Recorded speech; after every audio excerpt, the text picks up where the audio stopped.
Pemirsa, kita masih bersama Indonesia Lawyers Club. Sekarang saya undang tokoh pers Sumatera Barat, Asril Caniago. Terima kasih Bang Karni, pemirsa ALC TV One yang berbahagia. Terima kasih sekali ada kesempatan untuk kami daerah ini sesekali bisa bersuara di tingkat nasional ini. Pada intinya saya akan berbicara 3 hal, karena pada hari yang sama Ibu Puan bicara kata adik saya, adinda saya, Irma Suryani Caniago, mengatakan itu doa Ibu Puan. Pada hari yang sama ketika bagi-bagi itu Ibu Mega juga mengatakan, tapi saya menganggapnya positif, mengatakan bahwa kepada kader-kadernya, kenapa PDI Perjuangan tidak dapat dukungan calon-calon pemimpin yang baik yang kita ajukan selalu kalah di Sumatera Barat. Saya menafsirkan ini hanya semacam pelecut ya untuk kader-kader PDI untuk mencari apa sebabnya. Saya akan berbicara tentang 3 hal, mohon izin. Yang pertama dari sisi sejarah dan politik. Yang kedua dari aspek budaya, menurut saya ini sangat penting dalam keindonesiaan kita. Yang ketiga, saya ingin sedikit mengklarifikasi tentang Ibu Mega ini. Karena ini bertali temali dengan isu yang kita sampaikan sekarang. Sebelum itu, saya ingin sedikit kembali ke belakang. Pada saat Ibu Puan menyampaikan itu persis 3 September. Besoknya masuk notifikasi dari Facebook ke akun Facebook saya, memori 1 tahun yang lalu, berarti tanggal 4 September. Di situ saya membuat status mengutip Salim Said, ya, dari ALC. Salim Said mengatakan banyak masalah muncul di negara kita ini atau terjadi di negara kita ini karena para pemimpin tidak mengerti sejarah. Itu katanya. Saya cari lagi, saya buka lagi ALC yang saya respon itu. Ternyata ALC tanggal 3. Tapi status saya tanggal 4. Kenapa? Karena LC itu sampai jam 1 waktu itu, hangat sekali. Temanya Papua mencari jalan terbaik. Wah, pantas. Ini mirip dengan ini nih. Artinya ada suatu komen atau aksi atau stigmatisasi terhadap satu suku bangsa kita, lalu menimbulkan reaksi. Ini kan sekarang itu juga yang terjadi, ya kan? Jadi menurut saya akar masalahnya itu adalah pemahaman kita terhadap sejarah. Ini untung kita ada Profesor Anhar Gonggong di sini. Kalau ada yang keliru saya tolong diluruskan Prof. Sejarah. Kalau kita lihat 2 pernyataan Puan dan pernyataan Ibu Mega, kita orang Minang ini egaliter. Biasanya kita kalau seperti Bang Karni panggil Puan saja, karena memang kita tidak bisa panggil Ibu kepada yang lebih kecil kan. Ya. Tapi kalau dia dalam forum resmi tentu kita panggil Ibu. Makanya Adinda ini saya panggil Adinda Irma Suryani karena saya lebih tua daripada dia pasti. Nah, akarnya adalah pemahaman kita terhadap sejarah. Orang kalau kita kaitkan apa yang terjadi sekarang itu kan terakhir di atasnya itu kan Soekarno. Soekarno itu sangat disayang sama orang Minang. Tapi kemudian dilawan. Ya, kenapa? Soekarno itu adalah Sumando Minang, pada akhirnya di Sumando orang Minang. Karena dia beristri dengan Fatmawati. Ketika Soekarno diasing ke Bengkulu, kemudian Jepang mau masuk, Belanda itu selalu mengungsikan tokoh-tokoh Indonesia itu keluar. Soekarno ini mau diungsikan ke Australia. Seperti Mukhtar Lutfi dan segala macam itu, tokoh-tokoh itu, supaya jangan dimanfaatkan oleh Jepang nanti. Dibawalah dia jalan darat dari Bengkulu ke Padang. Karena pelabuhan yang belum dikuasai Jepang waktu itu adalah Teluk Bayur. Tapi waktu dia sampai di Painan, ya, itu keburu Jepang sudah masuk. ditinggalkan oleh Belanda yang membawa Soekarno ini, Soekarno terlantar di sana. Didengarlah oleh tokoh-tokoh Sumatera Barat yang tahu persis bahwa Soekarno ini adalah teman Hatta, teman dari orang Minang. Dia belum jadi Semando Minang waktu itu, ya. Kemudian dijemputlah, dibawa dengan pedati. Sekarang nggak ada, sekarang mana ada pedati lagi kan? Karena waktu itu tidak ada mobil, dibawa pedati ke Padang. Soekarno itu dalam keadaan sudah lusuh, pakaiannya udah tidak tulus lagi, mungkin udah tidak dicuci berminggu-minggu gitu kan. Muncullah tokoh-tokoh Padang itu, namanya Datuk Majourang, itu kakeknya dari Arif Ariman, almarhum ekonom. Ditinggal tempat dia, kalau sekarang kita lihat Jalan Ayani nomor 12 Padang. Dibelikanlah, dibikinkan jas, baju bagus, kemudian dibawa ke Bukit Tinggi. Dipelihara oleh Anwar Sultan Saidi.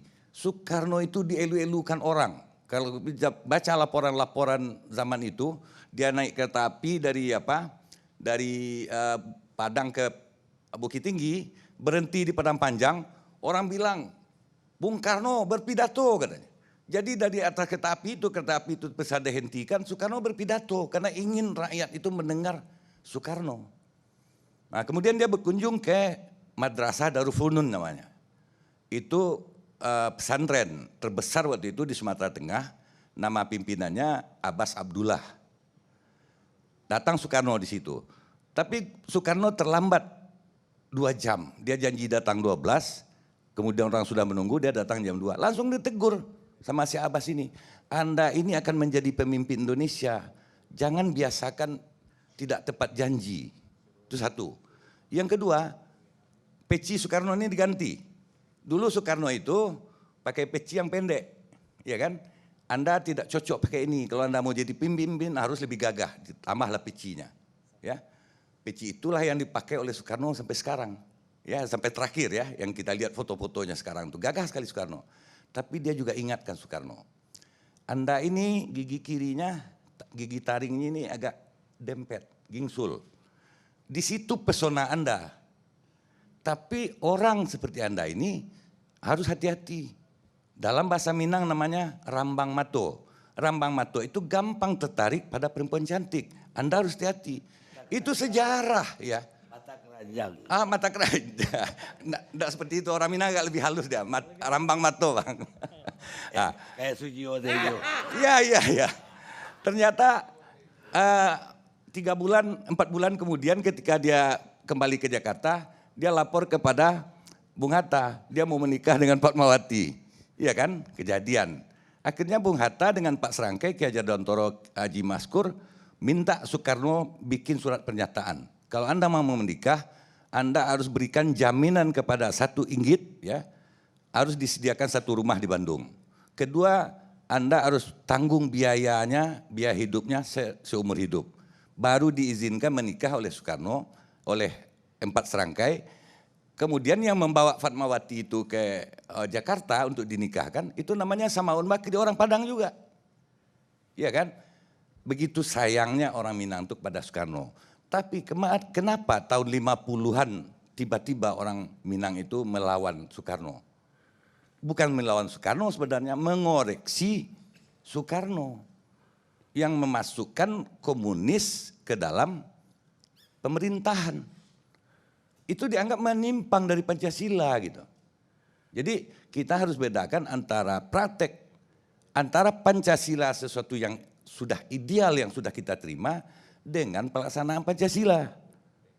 Itu faktor sejarahnya. Ya. Nah, jadi kenapa akhirnya reaksi masyarakat Minang itu tidak menerima Partai Soekarno gitu. Karena mereka marah itu. Ya, PNI tidak terima.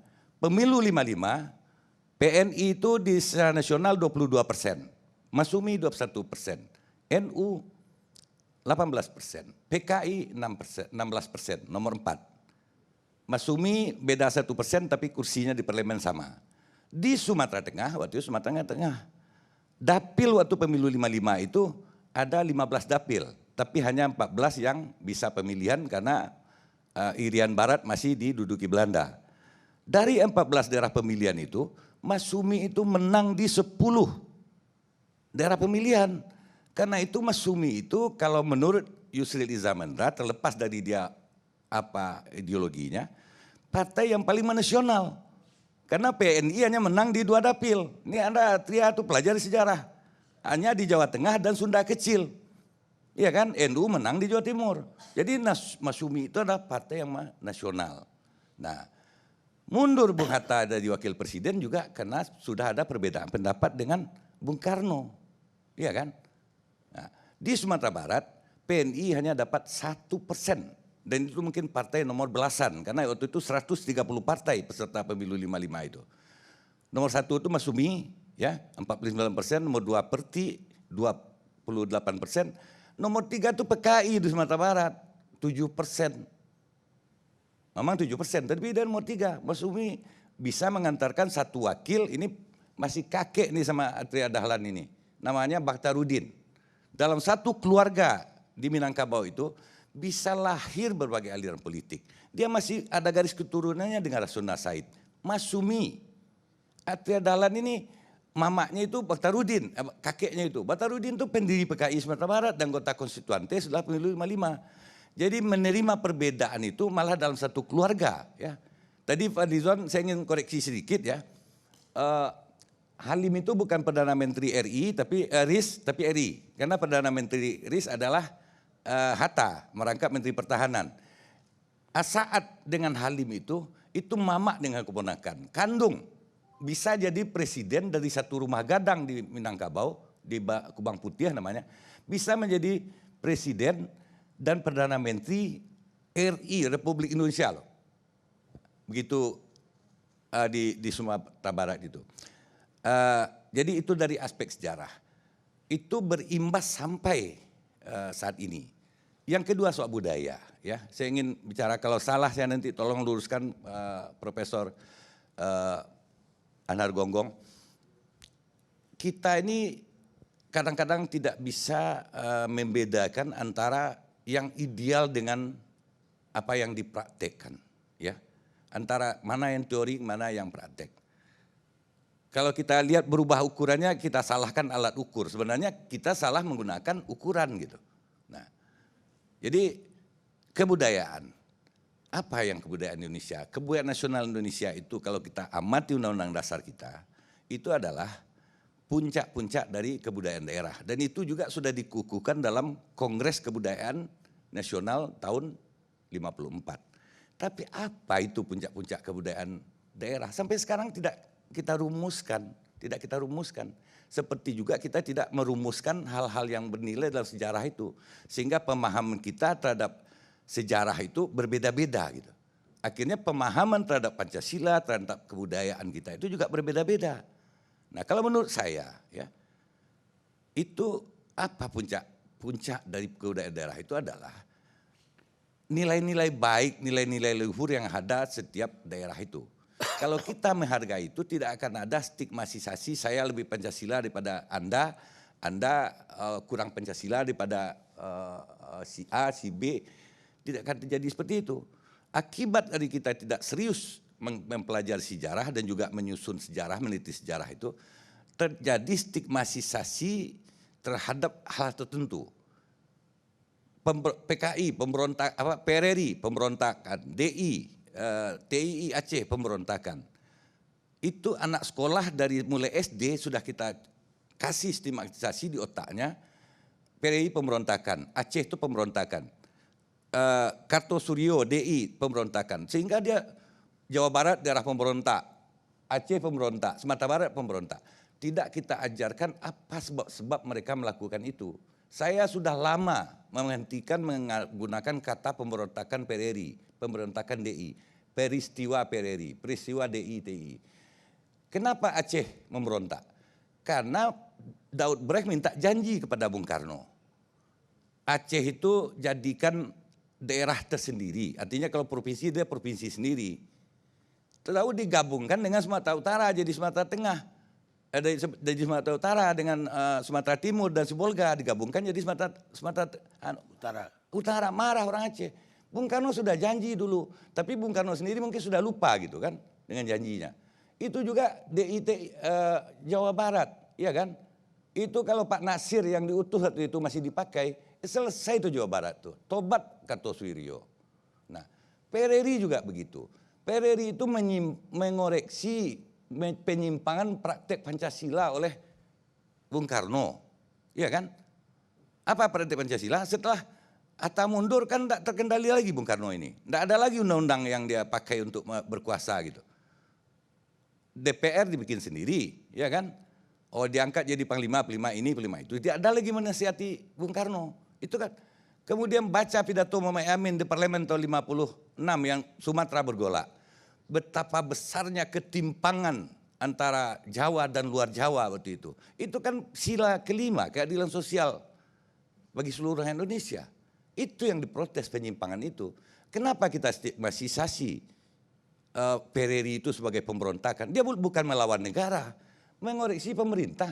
Dalam negara demokrasi pemerintah itu bisa aja jatuh setiap bulan. 50 setelah penyerahan kedaulatan sampai 65 itu 9 kabinet. Iya kan? Berapa tahun dia mau kabinet? Kan biasa saja. Yang tidak boleh runtuh itu negara. Pemerintah itu dalam negara demokrasi setiap minggu pun boleh berubah. Jadi ini kita luruskan pikiran anak-anak kita ini Indonesia ini mulai dari bangku sekolah gitu. Iya kan? Nah, sedikit lagi Bang Karni. Nah, kita tidak memanfaatkan ilmu sejarah untuk mengubah ini. Sudah berapa? Tahun 90-an dokumen CIA sudah dibuka semua. CIA mengatakan mereka itu membantu PRRI itu karena ingin menjatuhkan Soekarno, memang. Tapi orang Minangkabau menolak. Orang-orang PRRI itu menolak menjatuhkan Soekarno. Apa kata Muhammad Nasir setelah rapat Sungai Dareh itu? Kami ini ingin mengganti pemerintahan.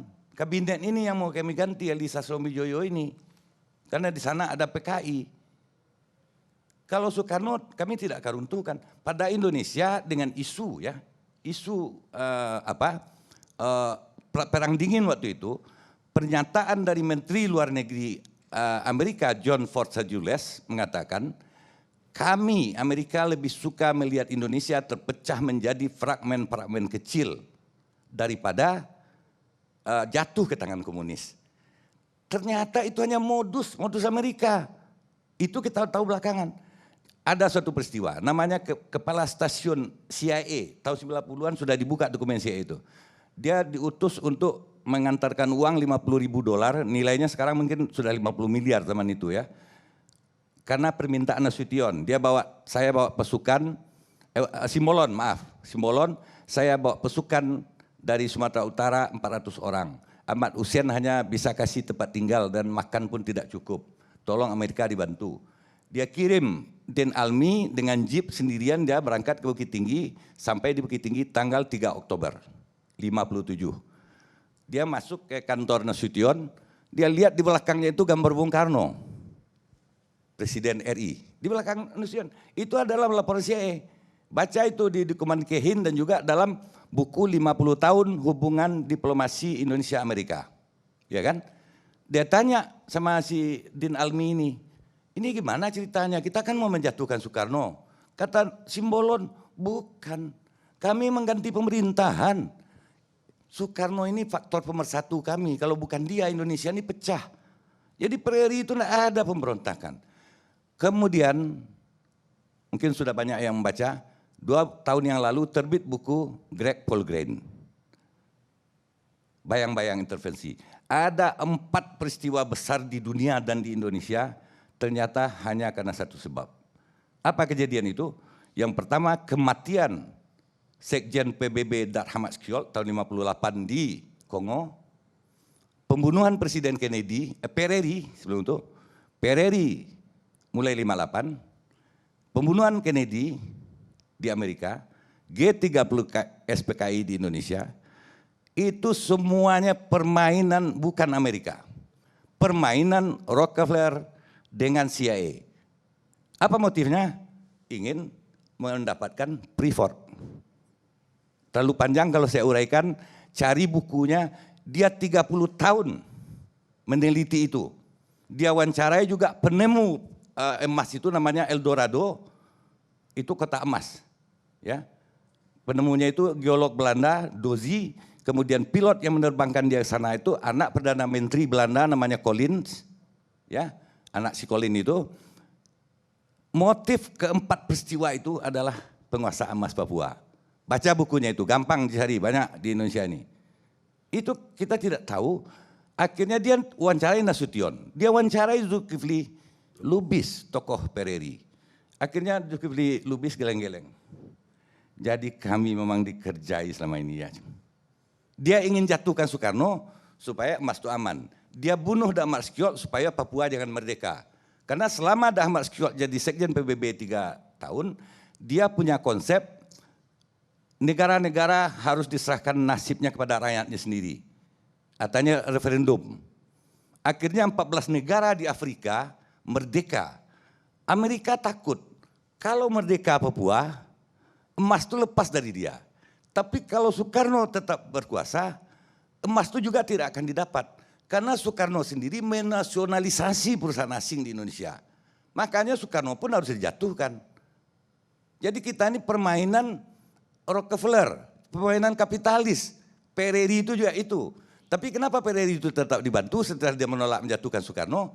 Supaya jangan terjadi pemilu tahun 60. Indonesia tetap OSOB itu tahun 57 ditetapkan kan. Nah, tetap bantu PRRI. Kenapa? Supaya tetap kacau Indonesia ini, tetap OSOB. Kalau terjadi pemilu tahun 60, mereka yakin PKI menang. Oke. Terakhir, ya. Jadi Profesor Anhar tolong klarifikasi kalau nanti ada saya yang keliru. Tapi saya ingin mengatakan, kenapa kita tidak memahami sejarah, ya? Hal seperti itu bisa terjadi juga dengan Puan, dengan siapa saja ya. Salah ucap sengaja atau tidak karena tidak memahami sejarah. Karena tidak memahami sejarah kita bisa kata, saya Pancasila, Anda tidak. Karena kita tidak tahu sejarah Pancasila itu. Itulah sejarah kita ini juga tidak diberi tempat untuk melakukan penelitian-penelitian itu. Saya pernah Profesor Anhar mendampingi Audrey Kehin, penelitian buku dia, Sumatera Barat dari pemberontakan ke integrasi, ya, itu buku bagus sekali, Sumatera Barat dalam politik Indonesia. Saya tanya, berapa biaya Anda untuk meneliti satu buku ini?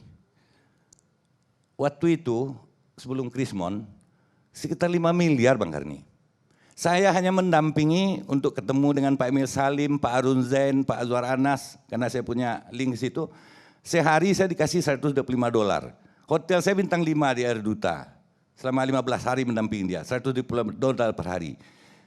Di Indonesia, kalau kita mau meneliti sejarah nanti Profesor Anhar bisa mengapakan berapa disediakan biaya. Di provinsi misalnya saya tahu tuh atau kabupaten kota untuk bikin satu biografi untuk pahlawan nasional paling dibayarkan 25 juta. Apa yang dapat 25 juta? Orang kalau sekarang di atas 10 miliar, Greg Paul Grant itu 3 kali dia dapat grant untuk meneliti tentang Papua itu. Sehingga dia temukan itulah sebabnya. Itu permainan Rockefeller, Standard Oil dengan CIA karena CIA ini bekas pegawai dia di Eropa. Ya kan? Direktur CIA itu namanya Allen Dulles itu. Nah, kalau kita mau serius memberikan pemahaman yang meluruskan, kuncinya adalah sejarah. Jadi apapun terjadi bisa terjadi kalau kita tidak memahami sejarah. Yang terakhir Bang Karni, saya ingin bukan menjawab, menghibur Ibu Mega. Ya, beliau mengatakan tidak pernah calon PDI menang di Sumatera Barat. Pak Gamawan pilkada pertama itu yang mengusulkan adalah PDI dan PBB. Menang 47%, calon 5. Itu Pak Gamawan, itu PDI. Ya kan? PDI yang mencalonkan, PDI Perjuangan. Lalu kalau sekarang kita kan cerita mahar-mahar politik ini. Tidak tahu kita untuk jadi bupati aja katanya miliaran ke partai politik. Pak Gamawan itu dikasih uang malah oleh PBB. Kak Ban ketua PBB kasih dia 200 juta.